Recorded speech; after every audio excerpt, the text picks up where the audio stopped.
There's some shit we need to clear up from yesterday. For those of you who saw my 50-minute game diss reaction, if you somehow survived to the end of it, well done for you. Congratulations, you get a gold star. I don't even know how I survived till the end of that one. But as you know, when you saw the ending, we didn't exactly get a chance to talk about and give my thoughts on things. There's some stuff that's happened since then. I've had some time to think about games diss and to run through it in my head. And yeah, let's talk about some things. First and foremost, listen, Game is a dope rapper.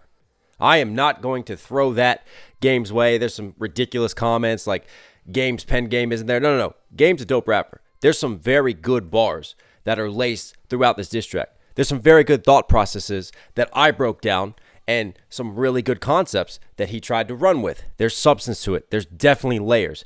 It's not like Game rushed this. It's not like, we know Game didn't rush this. How long it took for him to hype this diss up, to market it, to finally release it. But what I'm saying is that, this is not someone who's sloppy with his pen. This is not someone who's going to just skate over this. He is a dope MC. He realizes his level of competition, and he's going to make sure that his rhyme schemes are tight. He's going to make sure that his punchlines are there, and he's going to give it his all in this. He's not going to cakewalk this shit with Eminem. And for some of those comments and those of you come in here like, oh man, you love M so much, you just want to throw shade on M. No. All you have to do is watch my Game LA Leakers freestyle that I broke down, and you can see how much I appreciate Game. I'm a Game fan. All right. I bought the documentary back when that dropped. That put me onto the Game. I was in love with Game back in the day. I've always followed Game. I've always kept up with Game. I have always appreciated Game as an MC and the shit that he says. But for me, and this is what it comes down to, that's very important. There's a difference between concept and execution. There's a difference between what you intend something to be and if you pull it off after you release the record and how the public receives it. For me, there's a line between that concept and between that execution. His concept of wanting to take Eminem's style, take Eminem's flows, of him wanting to go, you know what? I can do what Eminem does, but I can do it better. I get that. I love that conception. I love the psychology behind it, the way he wants to dig at M, because it's like he's truly getting inside of Marshall's shoes. He's getting under his skin, and he's going to show Marshall that he can be just as good of a rapper as Marshall. The problem, and as we talked about, was for me, some of the execution wasn't there. It came off as almost like a weird walking a line between being an insult and a compliment at the same time because of how many different layers there were to him showing that he's really listened to Marshall's discography. He mentioned at least 12 to 15 different songs, if not more than that, throughout various references. He mentioned lyrics. He had a track on there in Stir Crazy that most stands don't even know exists. This is someone who really does study Marshall, and it came through on this diss track. This is the same man, let's not forget, who said on his own song that Marshall featured on that Eminem murdered him on his own shit. He's also been caught saying before that you don't mess with the white boy. So Game obviously has an appreciation for Eminem, and I think that's where the difficulty comes in a little bit on this diss, because there's definitely moments when it feels more like appreciation than it does insult, because it's just the homage that he pays, whether it's sampling some of Eminem's sounds, whether it's paying homage to the storytelling of Stan, using different Eminem songs within punchlines, using different Eminem lyrics and changing them, switching them up, just showing the breadth of knowledge that he has when it comes to Eminem and listening to many of Eminem's different albums. Not just one, as he claims that he listens to in the car, 1 out of 11, which is obviously not true if you just listen to this diss track. And see, voice is so important with rap. Voice can turn you on to an MC or turn you off to one. And Game has this lower, bassier, raspier sort of cadence and voice. Whereas Eminem, yeah, he can get some of those more passionate, fiery, angry tracks, but he definitely sits on a higher register and a higher cadence a lot of times. And that's just the nature of his voice. That's just the nature of his delivery. So for me, it really stuck out when you have Game who's so raspy trying to mix someone who sits on a higher level and a higher just scale of notes and scale of cadence. So it really just comes off almost weird and unnatural and not right from Game. And it's not just that too. At the end of the day, if you're going to try to show that you are better than Eminem at rapping, then I'm going to judge you on that scale. I'm going to look at your technicals. And what did I do throughout the breakdown? I looked at the technicals. You have someone like Slim who can just take 9, 10, 11, 12, 13, 14 syllable rhymes. He can rhyme entire line for lines. And Game had a lot of condensed schemes. He had some good rhymes, but to me, they weren't as complex technically in terms of structure, in terms of setup, as we see as what Eminem is capable of. Just go play Eminem's Renegade from many, many years ago now, and you'll see that even then, M was doing this ridiculousness with the rhyme schemes. I also pointed out that there just seemed to be a lack of changeup of flows. There were a number of times where it felt like Game got into a very comfortable pocket, and he sat in that pocket, for me, a little bit too long. And the reason I say that is because under normal circumstances, if you would have just dropped a 2-minute, a 3-minute diss track, it's fine. We don't need to talk about it. We can just focus on the bars and the insults. But the problem is that when it's 10 minutes, you got to understand your audience. You got to appreciate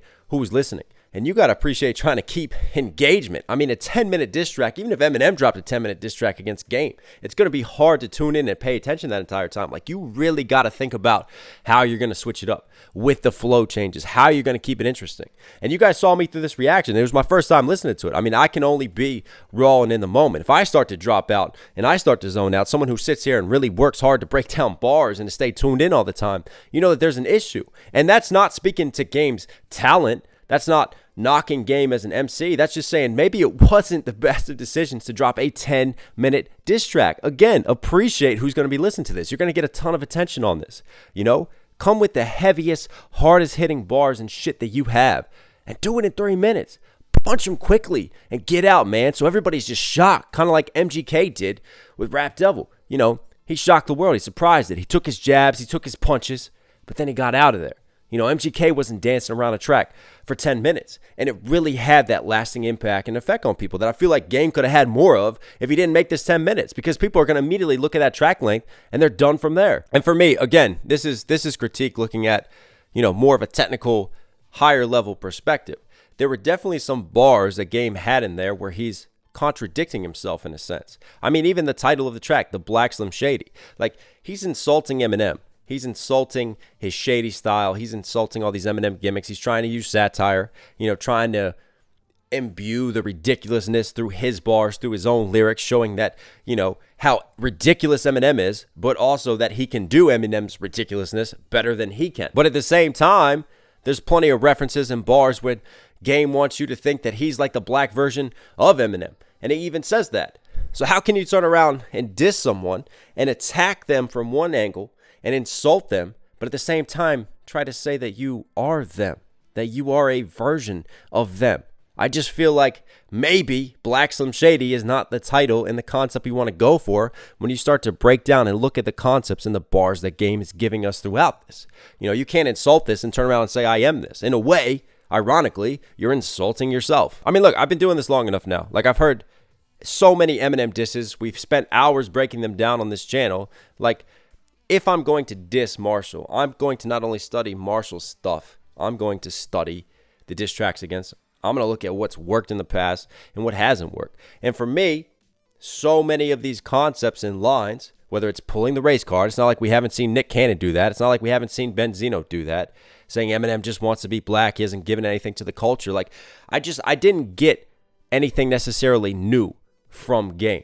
I got a lot of the same stuff and same insults. Sure, they were better done than other artists because Game is a better rapper than the other people who have gone after Eminem. They were done in a better way, but at the same time, it's the same concepts. It's the same shit kind of recycled and used again. I didn't walk away with like a new impact where I'm like, oh, okay, I need to rethink that. Like, he's done this. Ooh, I didn't even think about that angle. You know what I mean? Like, for me, it was a lot of the same sort of recycled stuff that other rappers have used against Eminem. And this really comes down to, why is Game dissing Eminem? And what type of precedent does this set? I mean, listen, again, I am a Game fan. 300 bars was, that's what we needed from Game. We needed something like that. I just wish Game would have got into his bag and his pocket and been ruthless and been mean and nasty and done it in Game's style and Game's way. Because for me, that would have made more of an impact on this diss. Instead, it's like he left a whole lane open because of all this mimicking and trying to play satire off of Eminem,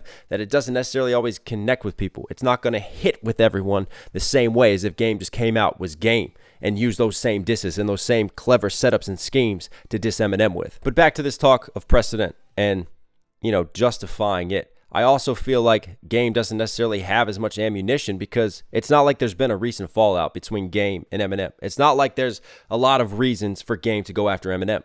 The main reason and basis is because a podcast brings up the topic of Eminem and Game gets offended and starts saying that he's a better rapper than Eminem. And instead of stepping back from that, he decided, well, fuck it. I got one foot in the water. I might as well go all in on this. And Game saw the views. Game saw the attention. He's like, right, this is a situation I'm going to leverage and use. So it's very apparent with the narrative right away what this is. This is a clout chase. And there's nothing wrong with chasing clout. We all chase clout. Shit, I'm a clout chaser on this channel doing these reactions. I am clout chasing. Absolutely. 100%. There's nothing wrong with clout. We're all trying to grow. We're all trying to gain subscribers. We're all trying to gain fans. But there's a good clout chase that gets you the attention that you want, but also gives you the opportunity to create lasting fans and loyal fans. And there's a bad clout chase where it gets you a lot of attention at once, but it doesn't remain and it doesn't last. And I feel like with Game, the narrative is against him already because it's so obvious what he's doing there. It's not like MGK situation when MGK felt like M was bullying him off the label, taking food out of his daughter's mouth.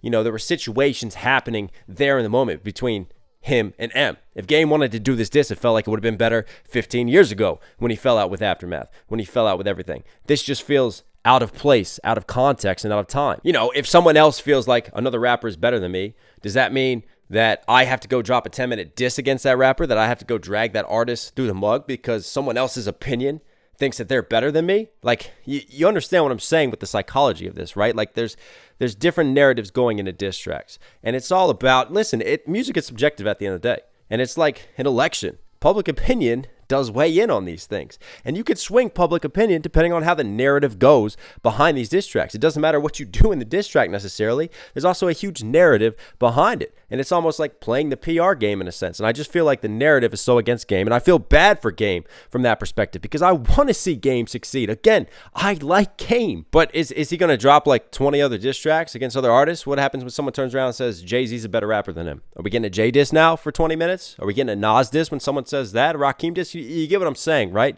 Like, this is not necessarily the way to go in terms of approaching it. If you want to show that you're a better rapper than someone, right? If you want to show that you're top 5, you can't force that discussion upon people.